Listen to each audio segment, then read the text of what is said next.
যে দেশে দেশের বাইরে এই যে মানুষ তাকে মনের মধ্যে যে একটা কোটি কোটি মানুষের মনে তিনি বসবাস করছেন।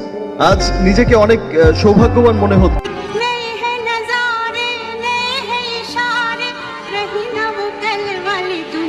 কাচিটাইনের পক্ষ থেকে এবার বাংলাদেশে না বরং মালয়েশিয়া গিয়ে র্যাম শো করছেন অভিনেত্রী অপু বিশ্বাস। শাড়িতেই নারী একথা বলতেই হয়। তবে অপু বিশ্বাসের ঝলসানো রূপ দেখে প্রশংসায় পঞ্চমুখ অভিনেতা শাকিব খান।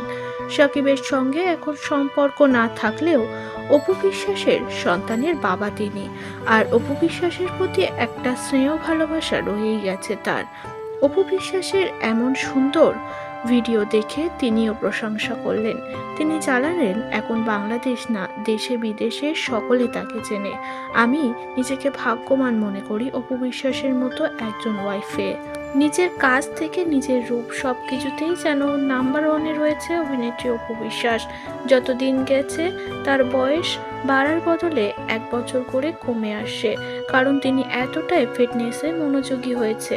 আর তারপর তো একের পর এক ফটোশ্যুট, ওপেনিং সবকিছুতেই তার নামটা আগে আসে। সত্যি বাংলাদেশের রানীর তকমা দিয়ে কোনো অংশে ভুল করেনি অপু বিশ্বাসকে। নিজের পরিশ্রম দিয়ে বুঝিয়ে দিয়েছে তিনি সব পারেন।